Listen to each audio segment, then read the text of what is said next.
নমস্কার বন্ধুরা, কেমন আছেন সবাই? প্রচুর পরিমাণে তো গরম পড়েছে, সবাই নিশ্চয়ই ভালো আছেন। তো আজ আমি নতুন ধরনের একটা রেসিপি নিয়ে চলে এসেছি। আলু তো সবাই খেতে খুবই পছন্দ করেন, আমরাও পছন্দ করি। আলু খেতে ভালোবাসে না এমন লোক মনে হচ্ছে পৃথিবীতে নেই। সবাই আলু খেতে ভীষণ ভালোবাসে। তো আলু দিয়ে আজ আমি একটা রেসিপি করছি, আলুর ভর্তা বানাবো।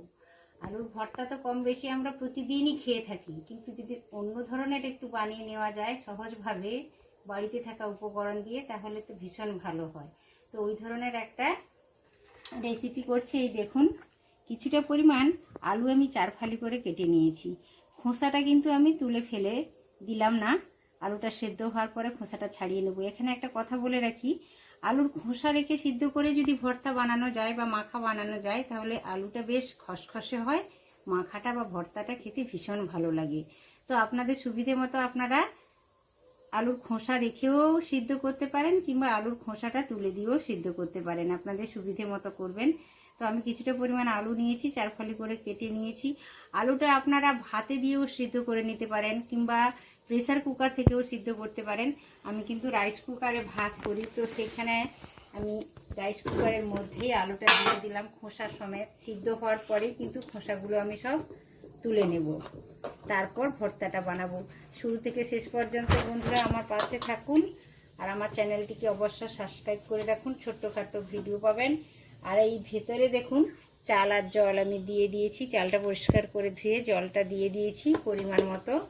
আর তাতে আলুটা দিয়ে দিলাম। আলুটা সেদ্ধ হওয়ার পরে আমি ভর্তা বানাবো, আপনারা দেখতে থাকুন। এটা ভীষণ টেস্টি হয়, আমি যেভাবে বানাবো এইভাবে যদি আপনারা বানিয়ে থাকেন ভীষণ টেস্টি হয়, খুবই ভালো হয়। দেখতে থাকুন, তাহলে বুঝতে পারবেন। আলুটা সিদ্ধ হয়ে গেছে বন্ধুরা, ভাতটাও এই দেখুন হয়ে গেছে, আর আলুটা সুন্দরভাবে সিদ্ধ হয়ে গেছে। তো এবার আমি আলুর খোসাগুলো তুলে নেব। এইভাবে একটু ফাটিয়ে দিলাম আলুগুলো। প্রচুর গরম, এখন গরমটা একটু ঠান্ডা হয়ে যাবে, হালকা করে ফাটিয়ে দিলাম। খোসাটা তুলেই আপনারা দেখতে থাকুন, আমি খোসাটা তুলেই দেখাচ্ছি। খোসাগুলো সব তুলে নিয়েছি। খোসা রেখে যদি আলুটা সিদ্ধ করে তারপর খোসাটা ছাড়িয়ে দিয়ে মাখানো যায়, তাহলে ভীষণ ভালো হয়। আমার কাছে এই হাতাটা ছিল, তো হাতাটা দিয়ে আমি একটু ম্যাশ করে নিচ্ছি আলুটা। আপনাদের কাছে যদি ম্যাশার যন্ত্রটা থাকে ওটা দিয়ে করে নিতে পারেন, কিংবা হাতের সাহায্যেও করে নিতে পারেন, কোনো অসুবিধে নেই, আপনাদের সুবিধে মতো করবেন।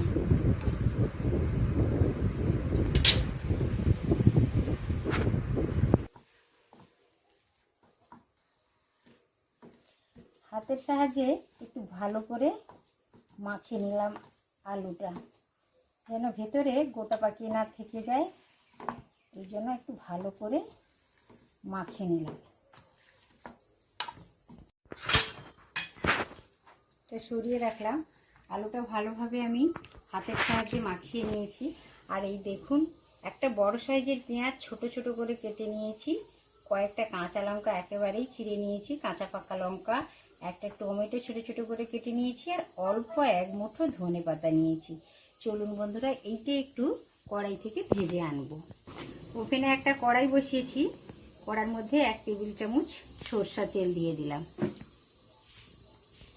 কড়ার তেলটা বেশ গরম হয়ে গেছে, পেঁয়াজ দিয়ে দিলাম, তারই সাথে কাঁচা লঙ্কা দিয়ে দিলাম, আর তারই সাথে টমেটো কুচি দিয়ে দিলাম।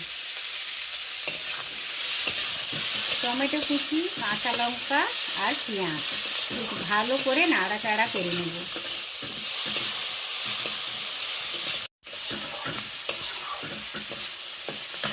এরই সাথে লবণ দিয়ে দিচ্ছি, স্বাদ মতো লবণ দিয়ে দিলাম, তাহলে পেঁয়াজ টমেটো কাঁচা লঙ্কা একটু তাড়াতাড়ি নরম হয়ে যাবে। খুব সহজে বাড়িতে থাকা উপকরণ দিয়ে এই রেসিপিটা বানানো যায়, খেতে কিন্তু অসাধারণ লাগে বন্ধুরা। একবার ট্রাই করে দেখবেন, ভীষণ ভালো লাগে।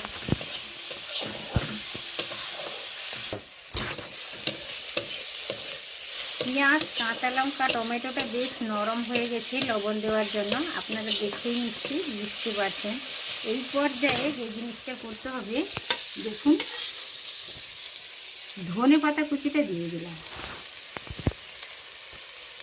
এতটাই টেস্টি হয় এই আলু মাখা বা আলুর ভর্তা, সব বাচ্চারা বড়রা সবাই কিন্তু কেটে কুটে থালা পরিষ্কার করে খেয়ে নেবে, আর কিচ্ছু লাগে না। এটা ভীষণ ভালো লাগে বন্ধুরা। এই দেখুন অল্প জিরে গুঁড়ো নিয়েছি।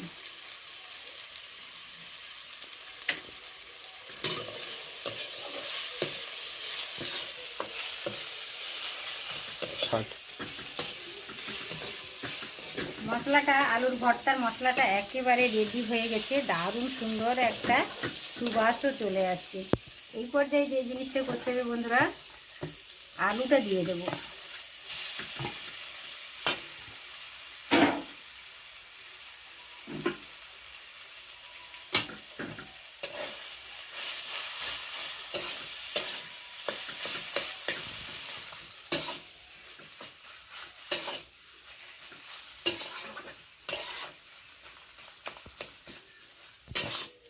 কত সহজে বন্ধুরা রেডি হয়ে গেল একটা রেসিপি, যেটা দিয়ে ছোট বড় সবাই ভাত সুন্দরভাবে খেয়ে নিতে পারবে।